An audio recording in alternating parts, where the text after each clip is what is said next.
개수에 대해서 이제 살펴보면 일단 그 임수가 병화가 있을 때는 이제 그만큼 태양을 이렇게 비추고 있는 거니까 임수라는 물의 바다, 호수, 강물이 훨씬 더 아름다워지고 큰 재물을 취하는 형국이고 요건 조금 작은 재물을 취하는 형국이라고 그랬어요. 일단 이제 그렇게 생각을 하시면 됩니다. 그럼 여기에 비해서 그럼 개수는 그럼 어떻게 되느냐? 개수는 윤하 중에 이제 윤의 속성이 있다고 그랬죠, 그죠?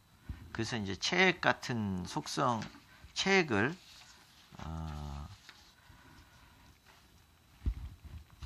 체액으로도 비유를 하고 작은 시냇물, 뭐 개울물 또는 샘물, 또 비, 눈, 뭐 이런 걸로 이제 설명을 합니다.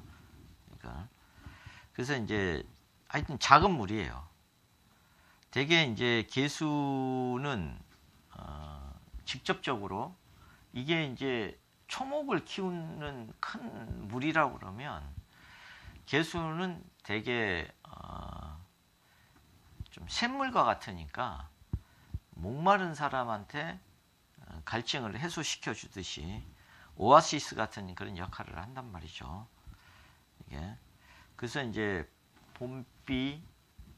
봄비의 역할이 다르고 가을비, 여름의 단비, 겨울 눈의 역할들이 다 다릅니다. 이런 거를 다 구별할 수 있는 안목이 생기면 사주를 볼 수 있는, 사주를 해석하는 능력이 엄청 높아져요. 이게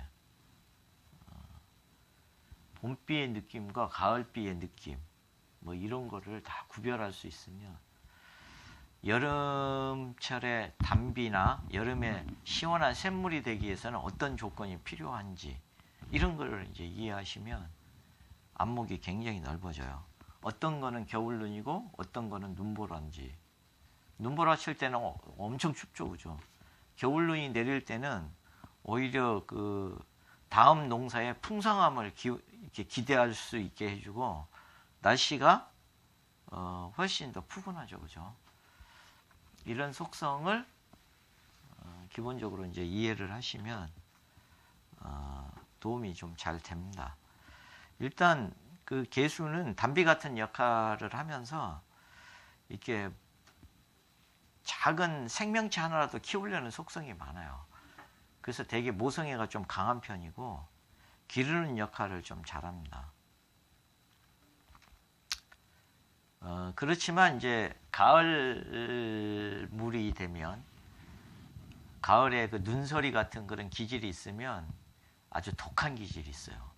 봄비가 될 때는 봄비는 어떻든가요? 봄비가 한 번씩 내릴 때마다 초목들이 푸르게 변하는 걸 알 수 있죠, 그죠?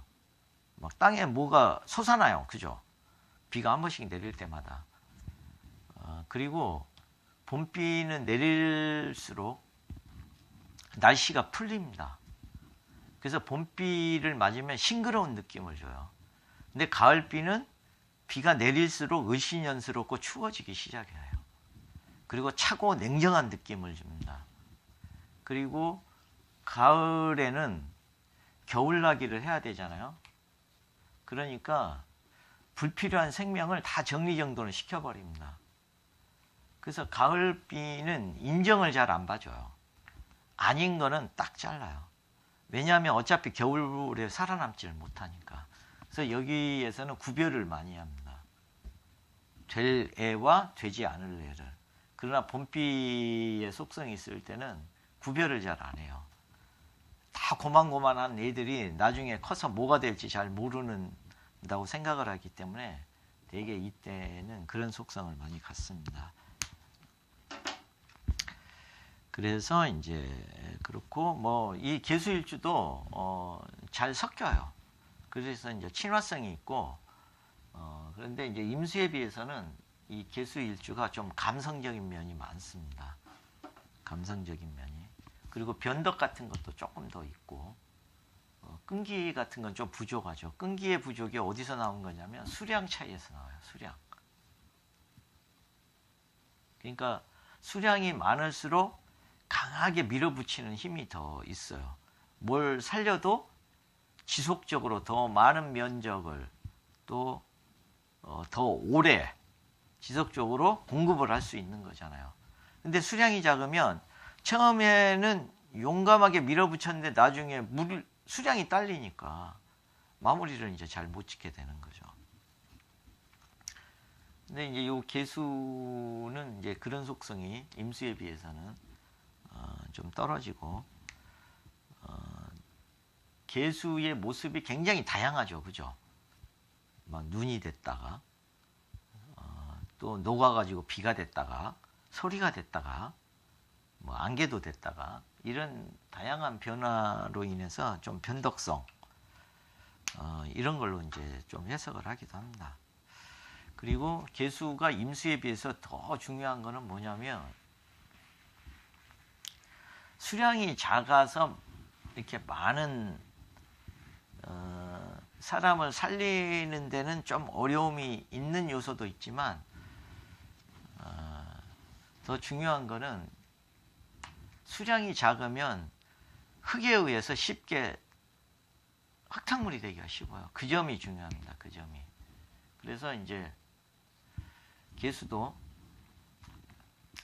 시냇물일 때는 물이 흩어지지 않게 수로가 필요해요. 수로.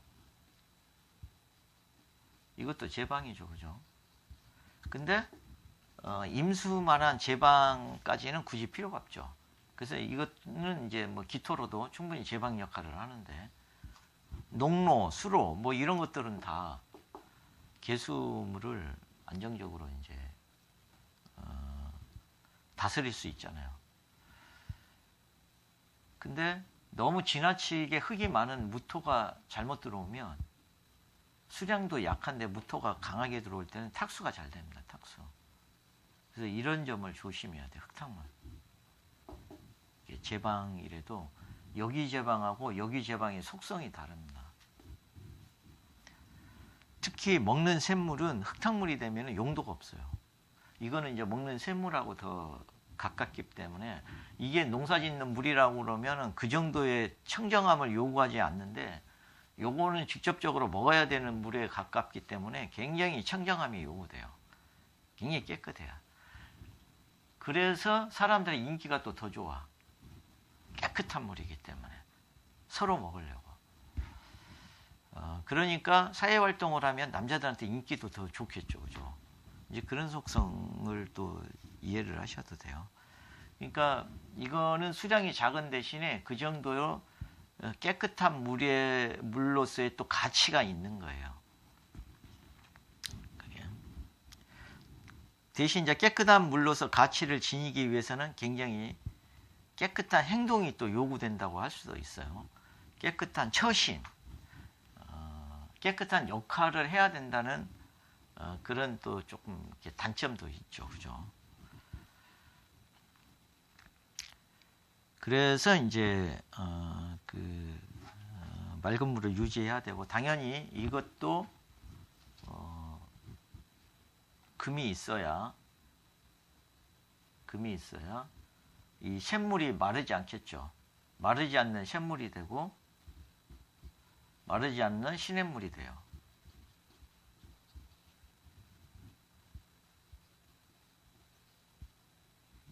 마르지 않는 시냇물. 이제 이런 속성이 생기겠죠, 그죠?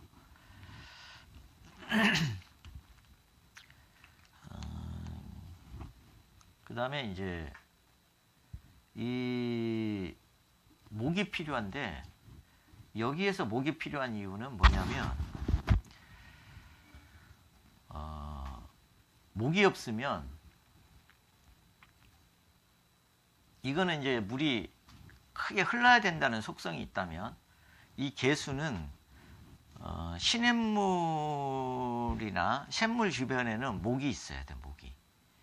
나무가 없으면요, 흙탕물이 잘 넘어 들어옵니다. 그러니까 그게 필터 역할을 하는 거예요. 그 목이. 그래서 청계천을 가보시면 청계천이 이렇게 이제 흘러요. 그러면 여기에다가 수초들이 많아요. 수초. 여기에. 갈대 같은 수초를 많이 심어놨어요. 원래 갈대가 그게 정화장치 역할을 합니다. 그래서 청계천 도로에서 빗물이 이렇게 흘러 들어와도 요 수초들이 필터 역할을 해가지고 물을 깨끗하게 유지시켜 주는 거예요. 그래서 개수일주는 목이 없으면은 특히 더 흙탕물이 되기가 쉬워요. 흙탕물이. 이런 거를 이제 자연 생태학적 관점에서 살펴보시면 이게 훨씬 더 극명하게 잘 보입니다. 그러니까 사주를 잘하기 위해서는 자연 생태학을 잘 하셔야 돼요. 자연을 이해도 못하는 사람들이 마치 막 사주의 고수인 것처럼 이야기하면 다 그 거짓말입니다. 나중에 이야기를 해보시면 알아요. 그 사람들의 미천이 정말 얕아요. 오행을 관념적으로 생각을 하는 거야. 실전에서는 오행이 어떻게 움직이는지를 잘 몰라요. 이론상으로만 이야기를 해요. 고서로 이야기를 하고. 죽고 없는 사람들 사주 가지고 논하면은 그 답이 있습니까?